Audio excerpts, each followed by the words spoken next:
नमस्कार दोस्तों, ज्योतिष ग्रह में बहुत बहुत आपका स्वागत है। मैं अमरिंद्र। दोस्तों, आज मैं जो आपके पास वीडियो लेकर आया हूँ, ये वीडियो जो है नाव की कील और घोड़े का नाल, जो कि शनि की साढ़सती या ढैया में अक्सर हम लोग यूज़ करते हैं।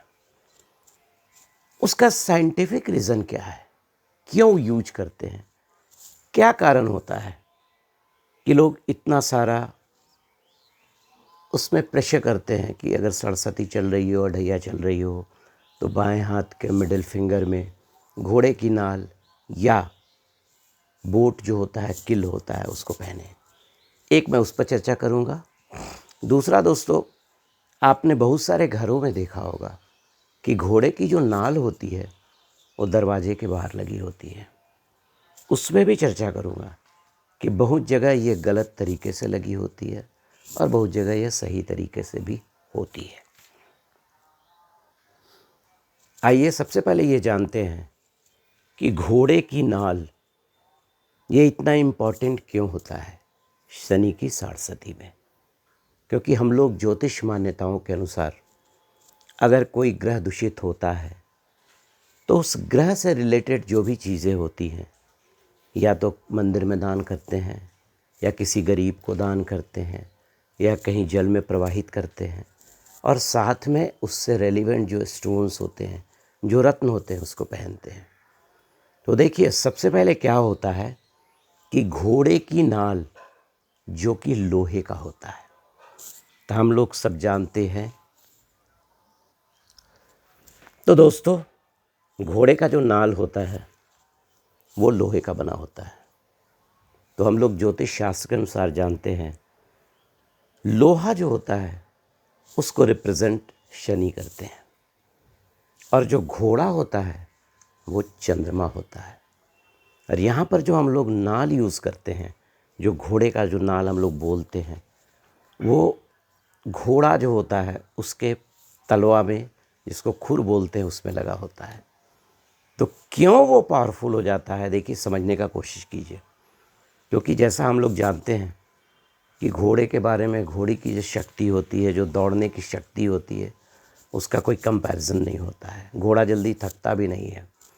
और शनिदेव जो हैं वो वायु तत्व को रिप्रेजेंट करते हैं, नंबर 1।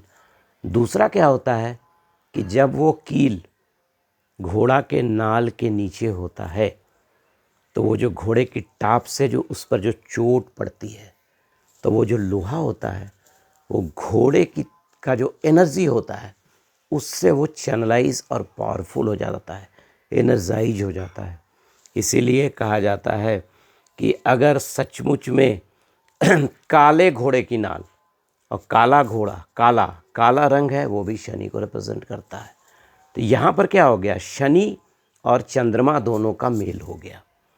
चंद्रमा माता होती है, माता के पास कोई भी ग्रह कुछ उल्टा सीधा नहीं कर सकते हैं। माँ हमेशा माँ होती है।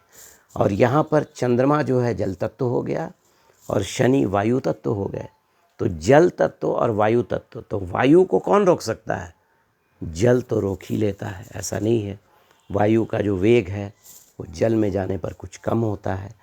तो अगर आप मध्यमा उंगली में काले घोड़े की नाल, और वो भी बिना कट का, अगर वो कट नहीं हुआ, गोल हो गया, तो फिर वो बुध को रिप्रेजेंट करने लगेगा, याद रखिए।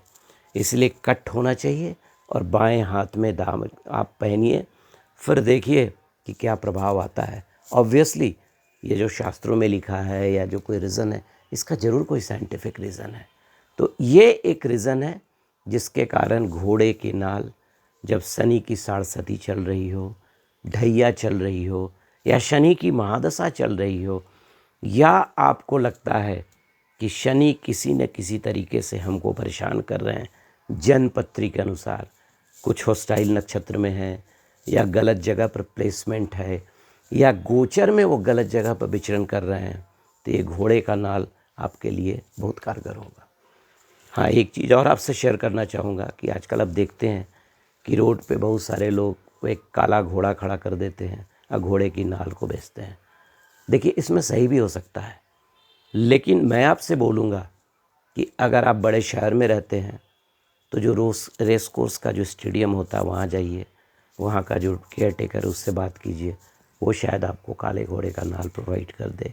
या कोई अस्तबल में चले जाइए, वहाँ पर काले घोड़े का नाल आपको प्रोवाइड हो सकता है, क्योंकि सही चीज़ आप पहनेंगे तभी you will get the correct result. Thank you. अब आइए दूसरा चर्चा करता हूँ आपसे कि जो बोट नाव की कील को क्यों प्रेफरेंस दिया जाता है। देखिए नाव जब जल में चलता है ना तो उसमें वेग होता है, और वेग में भी वो वायु का सहायता लेता है, तब पतवार को उसी तरीके से चैनलाइज किया जाता है। और दूसरा क्या होता है कि उसमें जो लोहा लगा होता है, जैसा मैंने आपसे चर्चा किया कि लोहा रिप्रेजेंटेड बाय सैटर्न, और वो पानी में रहता है, वहाँ पर चंद्रमा का संयोग हो गया। और लोहा जो होता है पानी में संपर्क होने के बाद, ऑक्सीडाइजेशन के बाद वो रस्ट भी उसमें लग जाता है। तो रस्ट जो होता है, जो रस्टेड जो आयरन होता है, वो शनि को रिप्रेजेंट करता है।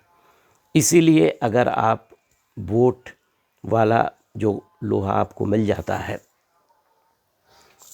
अगर बोट वाला लोहा मिल जाता है तो आप उसकी अंगूठी बनाकर धारण कर सकते हैं। इसमें एक बात ज़रूर याद रखिएगा कि या तो आप घोड़े की नाल से या बोट के कील से अगर आप अंगूठी बनवा रहे हैं तो उसको पीट कर बनवाइएगा, अग्नि में कभी भी नहीं। अग्नि में आपने डाला बस उसका प्रभाव खत्म। ठीक है। अब आइए एक बहुत ही इंपॉर्टेंट चर्चा आपसे करूँगा, एकदम छोटा सा। आपने देखा होगा कि बहुत सारे घरों में घोड़ा का नाल दरवाजे के ऊपर लगा रहता है। लगाइए, इसमें कोई शक नहीं, लेकिन उसको सही तरीके से लगाइए। उसको लगाने का जो तरीका क्या है ना, इस तरह से, ये सही है। लेकिन बहुत जगह मैंने देखा है इस तरह से लगा हुआ है। जैसे देखिए, यहाँ देखिए, ये जो तरीका है ये बिल्कुल सही तरीका है घोड़ा का नाल लगाने का, और ये जो है ना ये गलत तरीका है। क्यों? क्योंकि यहाँ पर आपने इस तरह से लगाया तो जो एनर्जी आ रही है ना वो इधर से उधर डिस्पर्स हो गई, तो जो एनर्जी का एक्युमुलेशन है यहाँ पे नहीं हो पाएगा। लेकिन यहाँ पर देखिए, यहाँ पर एनर्जी का एक्युमुलेशन हो जाएगा। तो दोस्तों इन चीज़ को ध्यान रखिए। कोई भी चीज़ का अगर आप उपयोग करते हैं तो इट शुड बी प्रॉपर। तो चलिए, थैंक यू वेरी मच। तो ये एक छोटा सा मेरा वीडियो था ज्योतिष उपग्रह बाई अमरेंद्र में। अगर आपको मेरा वीडियो अच्छा लगे तो सब्सक्राइब कर देंगे, एक लाइक भी ज़रूर कर देंगे, और साथ में वेल आइकॉन का जो बटन होता है उसको भी बजा देंगे, सो दैट कि मैं अगली बार कोई नया वीडियो आपको दूं तो आपके चैनल में पहुंच सके, आपके नज़र में पहुंच सके। धन्यवाद। Thank you very much.